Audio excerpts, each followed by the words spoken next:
Ima, karigumba mata hanggat jage. Imagi Nimai, kari awan palayri, kari haining ba imada. Imagi thokjan mityeng khada hingjari benasa Nimai na karibu wat kadage ima. Adudi, imagi bapu, imada kari haining liba. Shastra ki pauktak matung inna चरपा हाइबसी मियोइबगी तंगाई फदबो उपासना मने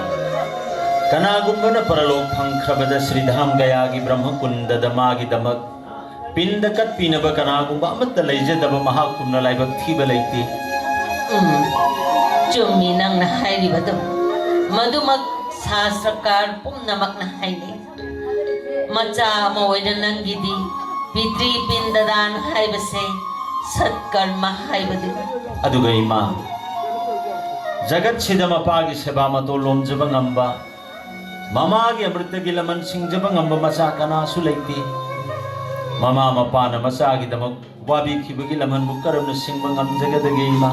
imagi ibungo mama mapa na macha gi na boho na badawa badubu awaba ka ubayabra mado karisu khaluno madusu mapa mama oi badugi satkarmani adugumna nangsu nasagi oba satkarmado pangthok kadabani ko ni mahal imagi thokjana nasana pangthok pangamba oijage aduga ima jagat sangsara sida mapagi seba mato lomjaba mamagi laman singjaba ngamlaba macha ado laiba phuba macha haibaduni nimai imagi bapu laiba phaba oijare ima angol pina hiro laiba phaba oijare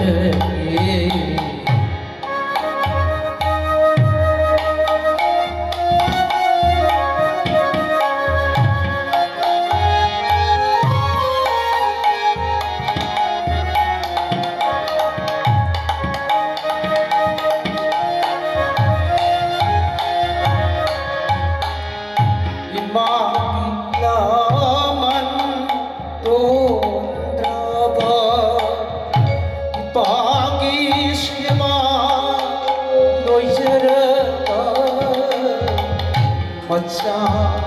hai bado oi jage lai ba oi jage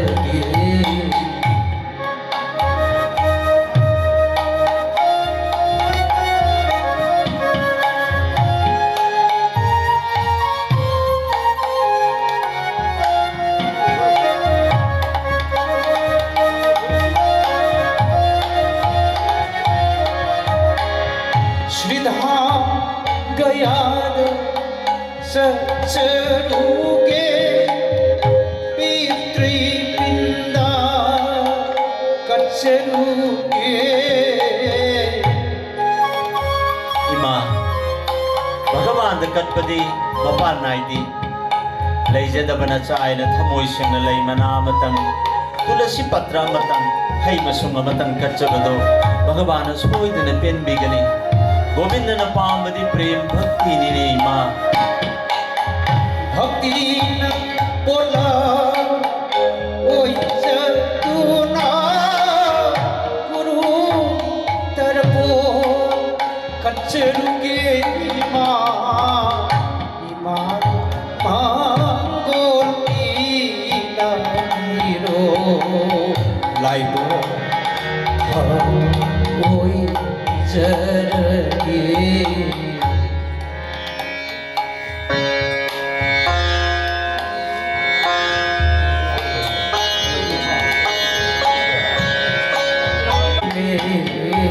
Braj Krishna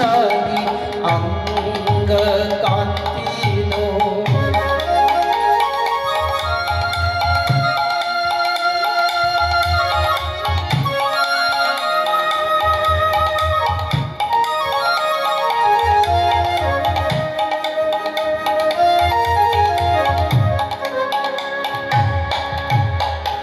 बंशीना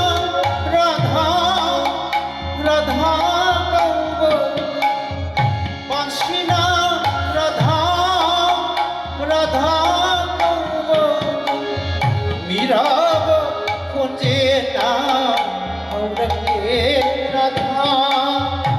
साथे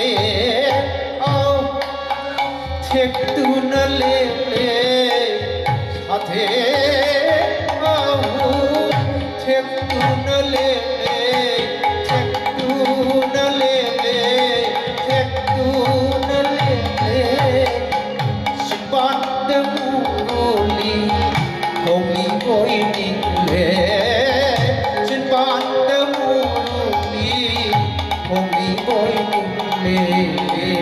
ब्रज कृष्ण अंग कांतिनो ब्रज कृष्ण अंग कांतिनो छनागी कुछुद सपोरे ब्रज कृष्ण अंग कांतिनो प्रभुगी ओरकलिबा प्रेम की विकार असी उजबदा पुण्य खंजब भक्त सिंहना गया धाम द पंथतुना लेबदु मी पाइजरकली सची मताना ताकपिरक पया यातंगदु मबुंगोदा हगचरी अपोपी मान शिंगलपद प्रभु भाव संतवरी सेतनलाई भक्त मयाम गलने दुना निज धाम नवदीप्त हलगली श्रीधाम गयादगी हलकपद प्रभु की ओरकलिबा अहोंग सक्तम दु उबदा सची मतामदि विष्णु प्रिया मनी ममो अनिन पुक्निंग सिंगना बहलक्तुना सिग्ना वाताना रही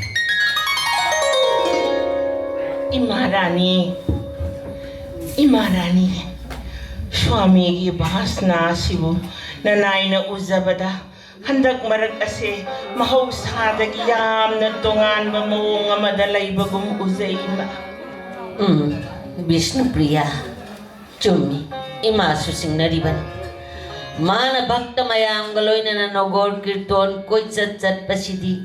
इमान मतुंग इनरुबदि ngamba nattedo adugo yumda lairingai manung sida kopna yengbada ima susingnaribani ne nahan makai भक्त मयाम गलोइनना वेद शास्त्र नैनरंबदो गयादगी हलकपदगी तोखे महारानी अदुदी मागी शिष्यसिंगदा हौजिकना करी तंबीरिबा वेद श्रुति हाइबसिदी पुक्निंग सेंगदोकनबा कृष्णबु मसक खंगननबा लंबी थीबनी मियोइबगी मथौदी कृष्ण नाम सोनबासी कोइना सत्तुना मियामदा संकीर्तन तंबीबा हाइबसिना वेद श्रुति नैनबदगी हेना मरु ओइबनी हाइदुना लैख्रे महारानी खंद्रे विष्णु प्रिया इमाना नबुंगोगी पुक्निंग हाजिन गदबस मयाम बपि सरुपना सही तरागा तरुप मपुंग फारक पदा सुंथा थाजदना युम्बान बगी लंबीदा संगमदना Sanas लौदना चतखिदो ngasi phawai sadugi masak uba phangkhidre mafam kadai da bas oiribagi haibadu phawa khangri madugi maisa koktingada nimai gi damak amuk khalubada mikup amatawa khan se ingna laijaba phangdre imase इमारानी तस्यंगना मियाम की दमक कथोक सरबी त्यागिनी अमा ओइना ताइबंगी युम्बाल पुंसीदा खोंगदा जद्रिबी अमा ओइरगदी कयादा नुंगाइजरम गबा प्रिया मधुसु नत्तबनीना स्वामी अमगी मरुम थुप नौजरिबी अइना स्वामी की थौजाल मियेंग फंगदबी अमा ओइनी हिंगली बसे अयहाकी पुंसी की ममल सिबु करी लैरी बगीने मारा प्रिया इनेम गिबेमा तत्थको नंगसी इनेम नैजानिंगोन मकनी खन्ना कोंजरिबनी नंगना अदुमना माइ थोंग रुरुकना न कप्पदु उरगा इमागी थमोइसे पुंगमद्रे विष्णु प्रिया इमा चलो कनानो मथारगा तोलदगी निमाई कौहलुचो हौजिमक लाक्तबा यादे हायलु चलो भगनी महाराज होरी हो रायो नमो विष्णु जादवायो नमो जादवायो मानवायो कृष्ण गोपाल गोविंद श्री गुरु सुदो विधि हरि गोविंद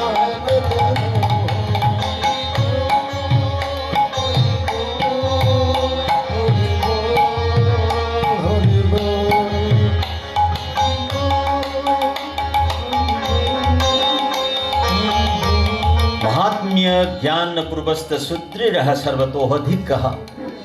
स्नेहो भक्तिरिति प्रोक्तः तया मुक्तिर्सानथ्यः अरान खुबम फंगे हायरबदी कथोक्पा ज्ञान प्रेम भक्ति हायबसिगे असुम मसक खंगदबनी एकम सद्विप्र बहुधा वदन्ति असुम हायबसे अमखक्तनि महातु कनानो भागवत पुराण ताक्पिरिबा एते संसह कला कृष्णस्तु भगवान सोयम अदुगुम्बा परिपूर्णतम ओइबा महांगना पेनबिनबा कलिगी मियोइबा अखोइना कच्चगदब उपासनादि हरिनाम संकीर्तन हाइबसिनी नुंगसिरबा भक्तसा सगलसी सोलसी कृष्ण नाम संकीर्तन हरे नाम ऐव केवलम कलौ नास्तेव गतिरन्यः राधे श्याम राधे श्याम राधे श्याम राधे श्याम राधे श्याम गुरुदेव प्रणाम करिनो नंग करी हाइनिंगबा मा ठाकुरानी ना गुरुदेव को कौबिरी ओ इमान इबु कौबिरी हाइबा आई चलुगे लाउने नंगसु संकीर्तन याउने नुंसिख्रब भक्त सा संकीर्तन लेपकनु आई इमागी सोरोन खुरुम लुखिगे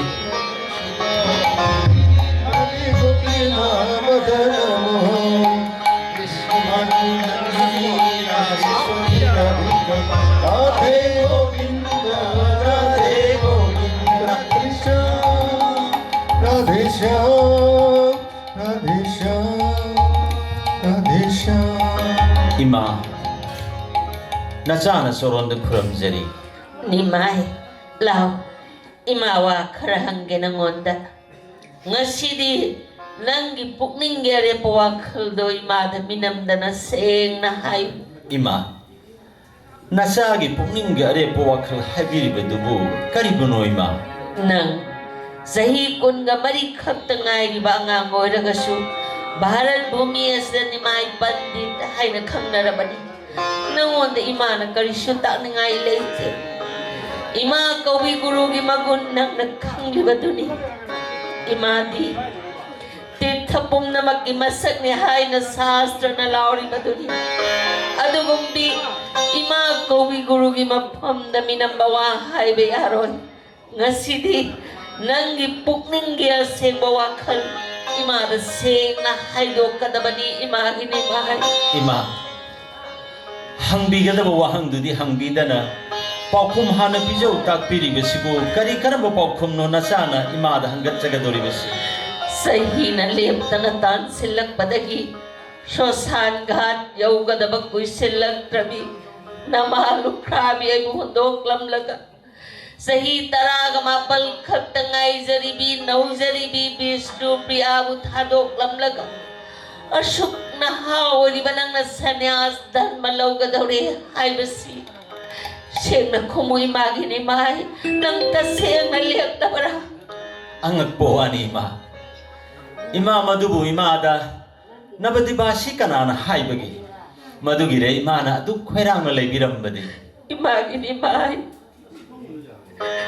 इमागी मिटलुदगी सिंथरगलिबा पिरांग असे थमोय नुंगदगी हौरकपै सेलनी तराई न खनबा यारो इमा नमाई नि तोखो नंगना अदुम न सख्रबदा तनौ रिबी विष्णु प्रियान होगदब सक्तम मधुने इमाने एक मंगम लोइदौरी बसे हायो इमाना सीरब मतमदा कनानो इमागी मई कोई भी गदबा कनानो इमागी पिंड कट्टी गदबा मधु नंगिदी तौदब याद्रब नथौनी नंगी न उच्छिन बीगदब नदिया सिलाद कनालई बगेने इमागिनी इमा माई कैदौबगे इमाना अरेंबदा तु यामना वाबिरिबदुबु इमागी चोरोंदा नचाना हंगच्चगदोरिबसे मुक्ता ताबिखो जोगी ऋषि सन्यासी वैनिंगबु वैसनु नत्रगा ओइदसनु मियोइना पोकपो मपोकसिदा इमाबु हुंदोकपा याब्रा ओ Madu phawadi nang khanglidana. Khangji ima kaujadi. Jagat sida guru haiduna leibiriba punamak asi angsa amamamdana guru oibani. Pitri deva su puruski masak laubiraga jiba pibiba khaktani. Shiksha diksha pibiba guru singsu angsa amamamdani. Adubo ima kaubi guru di angsa hungi guru ni. Madudi ahan bada thabun tara naupiduna awaba khangbire. Ani subada sangsara si biday oiragadra haibadu gya kibadu mayok naduna mamana masabu bhumistha oibire. Ahum subada Marol ahum masida maga mahaw manaba leitraba image amritabu miku pungja kudingi masagi machinda khawbum thanna inbiraga mamana masagi hachang pangal sembirakpini adugum bima ko bi guru bu masah kananu hundoktuna satkadage ima Bapu, ima, ima lao, ima kongela, ima pele, ima nukaile, isagi pau kaman. ima Nangangasi ima da thamliba pratigya se, arya padiko ni ma. ima Biyoy bahay basi masana pikhiba wafam do soidana ngakadaba Binamba wasak hay basi thambayade maramdi maduna jagat santi manghannaba pok kanglaki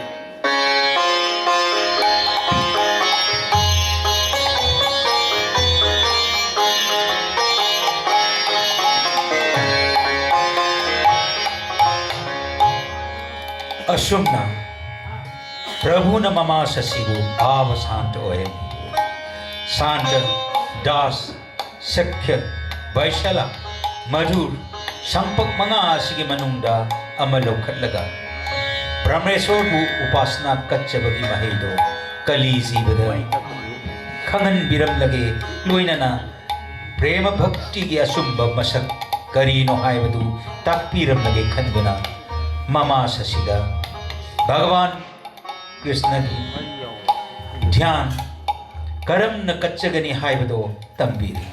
Zagat ki miyoy ko imit asidi mayagi mitni. Pugning wakana sagat chaba pamba haiba sakdam maduda ngauri ba mit. Asigumba mit asina bagaban ubang amjade. Maram maduna dibya gyana ba dibya chukti ki sakti yaw ba mit haiba do prabhuna. Mikup kradagi mama sachida hapiduna. Jasoda nandan Krishna ki rup ado mama da uhan bid. Adugumba Sri Rup Adudi Chandra kasaro mayurasi khanda kamandala balait kesam prachura puradhara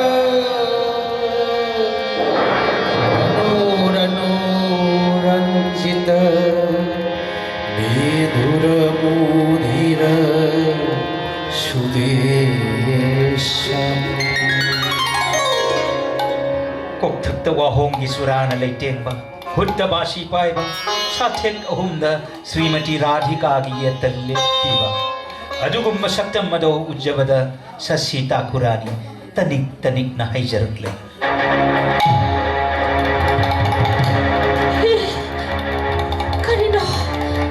Kanino ini nasiuri masakka masidi. Agne naya supatarahe sman Viswani deva vayunani vidya Jujoti asman juhuran meto Bhumistamte namukting vidhema Nang napangkaw ke kankabadating binabalay taba Kutta pansi pai bakong tagtawa hongi curana laiteng ba Marona hongat sen birihay batakpi nungati bangkabangi na lepi ba Eh Krishna nanay mo na naktasing sindiyo Samsar bisoy na ngawri bisasina imungon ng bukhang ludre Nangya papa bukanana timbang ang gani Imagi ni Bay, imagi bungo, imana manggolpi na ba ni nang naning batong jarulo, imagi ni Bay. asumna sachi mata dagi dibya chapu lokokre sachi mata hanagi sangsar basanada mukhanjin kare macha haibasidi mama gi mafamdari matam pumnamakta amritagi ras koktribangang oina ui sahi kunga mari surba macha nipadu ngang macha gumna set na konbiraga rosoi ghar ta pusin adugumba tanja aduda Prabhu ga siripad ga kanamata tahandana sanbat pinay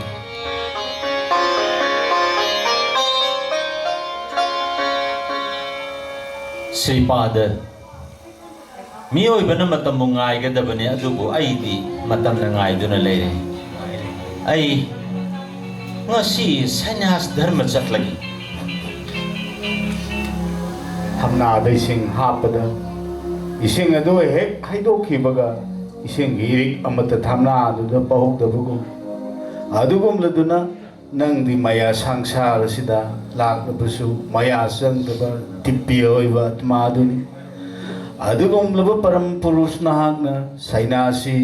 oirubugi kanabasi karino Sripada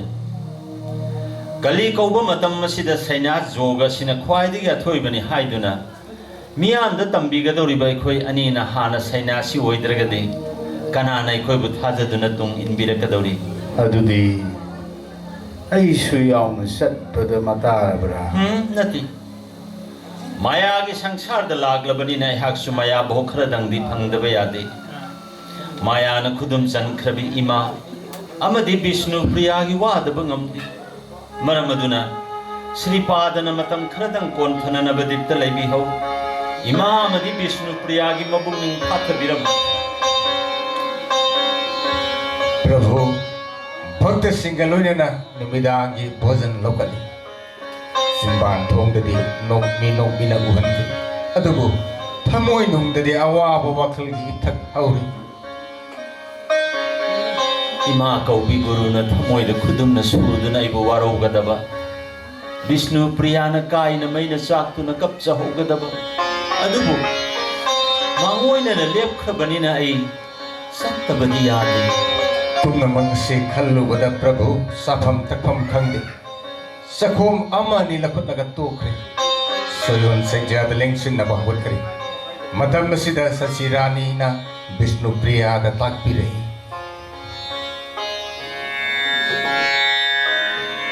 Ibema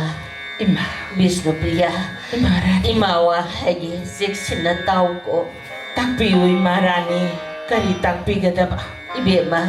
nabungo se yamna siksina senaw ko inendi mit na yaraktrabanina ahing numidang da nabungo senabangamdik ko Wabigano Imarani. Ahing misen kang na swami busen na zagi. adugane nang nakauroy taba mada galigumba yung nung tinda ni maimang kibatok laba imana nabungo senggani aduga ayang numidang da ni maimang kibatok laba priya nang nanimay senggadawa ni kobi supriya asumna